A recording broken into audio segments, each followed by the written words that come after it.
Lexion Concave Abjustment. Let's get it squared up and set to the proper gap so that this thing runs really well. We just put a Sunnybrook concave cylinder and impeller in it, and now it needs to be adjusted. And I've done all the figuring out, so you don't have to, and there's not really much information out there, so this is how we're gonna do it. The book says set it back to base settings. Waste of time. I did that and I pretty much put it back to where it was just to start getting it dialed in. There's a bunch of turnbuckles and adjustments on this machine.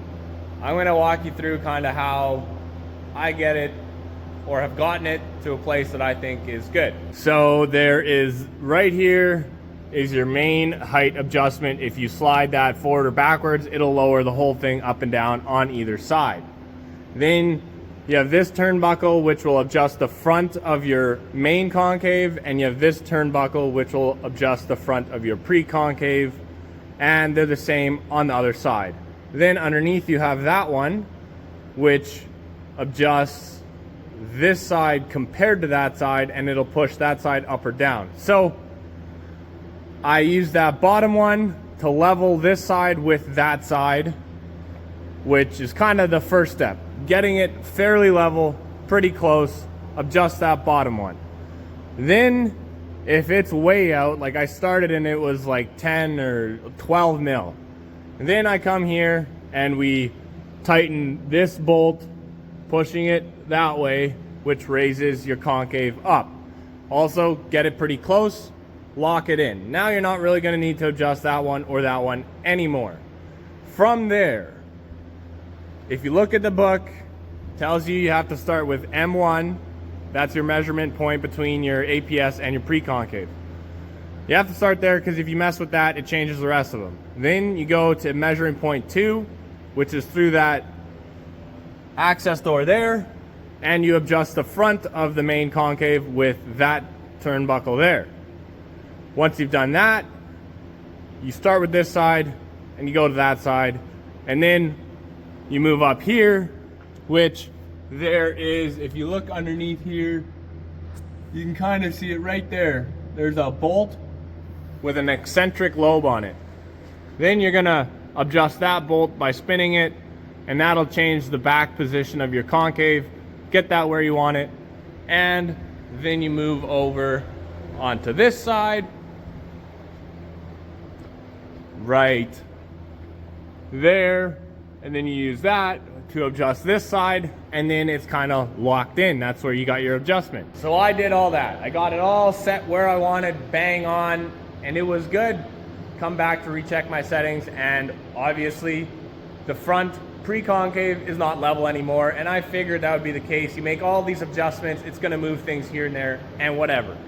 A lot of people online talking about, oh, it took a day and a half for a tech to come out and do this. I don't think it'll take me that long. But now we're gonna go through the settings again, readjust it, and see if every time we do this, we can get it dialed in a little bit more. We talk about plus or minus 1 on the concave settings, or plus or minus 2 on the pre-concave being level. But I really want it to be nice and square and dialed in. I want this thing to do a good job. So that's what we're doing, and I'll show you how I'm doing it. Starting with pre-concave, you're measuring from the front of the APS grate. They say to a cap, but the caps are all worn, inaccurate, they get bent, you cut them off, weld on a new one, blah, blah, blah, whatever. So I've decided that I'm measuring from there to the bottom of this cylinder. So I just found a bolt that's pretty close. This one, which is actually off that front drum. And then I have a feeler gauge.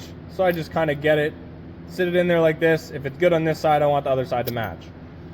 So we just made an adjustment with this turnbuckle because this side was tight. So I lowered it down to hopefully even it out. And now we will take a look in here at this side and the other, see where it's at. So I throw in my bolt here, and there's that much space, which if I had 2 hands, I would get the feeler gauge in and get accurate, but I'm trying to show you guys. So then I go to this side, same thing. there's that much space. It's pretty close. I'm gonna put you guys down, get my feeler gauge out, and we'll get it dialed in. But right now I'm kind of focusing on this side because this is the side that is too tight.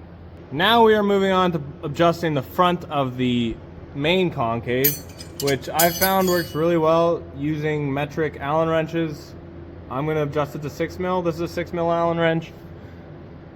That makes it pretty easy. So now I'm gonna spin this thing till I get a rub bar over top of that front key steel, just like that.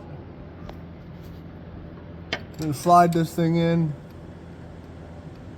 There's a bit of space there, so we're gonna loosen off this nut and adjust this one, which should change the height of the front of this. I will say this, if you're gonna adjust it for the first time, you're looking at it, it's like, holy smokes, what do I do? Don't be scared of just screwing it all up and playing with all the adjustments, because then you're gonna learn what does what and how it works, and you can always set it back or get it dialed in. Like, it's not the end of the world, it just takes some messing around. So now we're gonna adjust the front the front of the main concave on this side, because I checked the far side and it's pretty much where I want it at 6 mil. So we'll get this one dialed in, and then we'll go to the back, do that, and check the front again. And probably takes me 30 minutes to run through this exercise now that I've done it.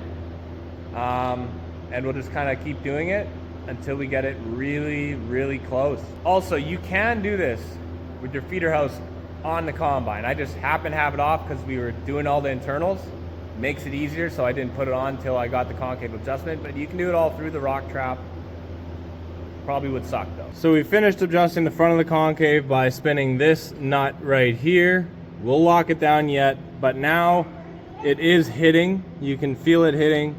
Now we need to adjust right here. You take those 2 bolts off on the outside, and that middle bolt is an eccentric, and we're going to turn that one way or the other and try and make our clearance a little bit bigger in the back. All right, so after playing with it for a good long time, longer than I would have liked, I've kind of noticed something. And first off, I had that adjustment maxed out way too far this way. I brought it back so it's still kind of sitting in the middle, which gave me more room up and down on the linkages here.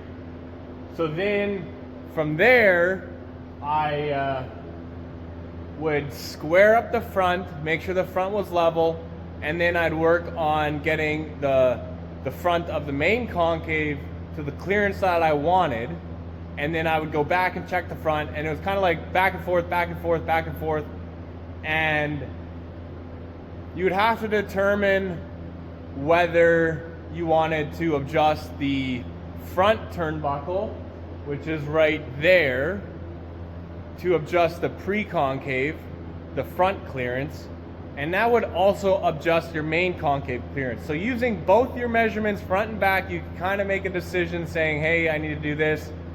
It'll bring it all up a little bit and we'll get close. Like if you're checking your main concave and you want this side a little bit tighter, but your pre-concave is still not perfectly square, well then you can tighten up that side that's low, and that'll bring up your main concave a little bit as well. So I've kind of got the front and the front of the main concave really dialed in now. I'm really happy with how they're sitting.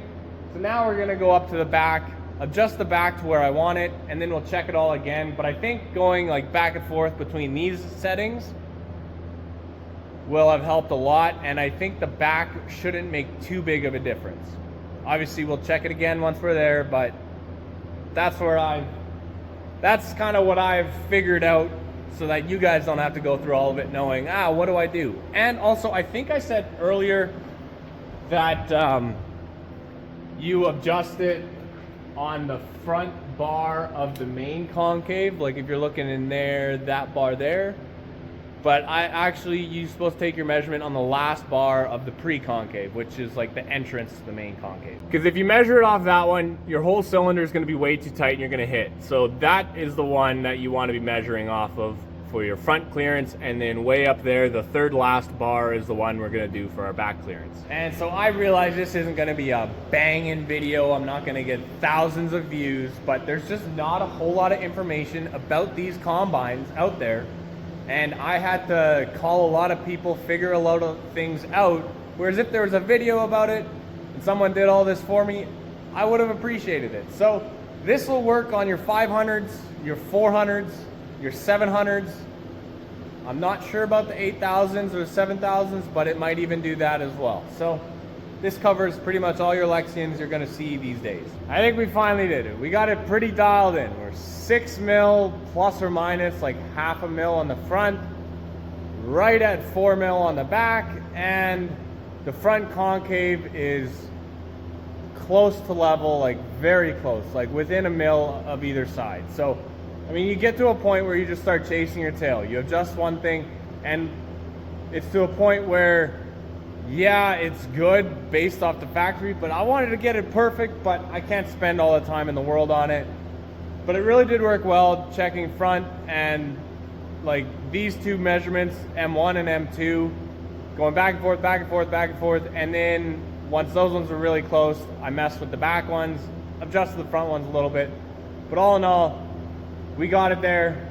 Takes a lot of work, takes a lot more time than a guy would think. Probably spent 4 hours adjusting this concave, but now it's dialed in and we can rock, and hopefully it performs well. So I hope this helped you guys out.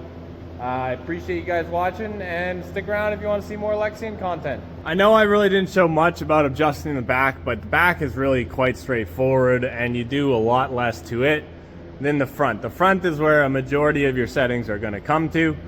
Also, put your cylinder in neutral, take out your bolts, then you can spin everything really easily. That helps a lot.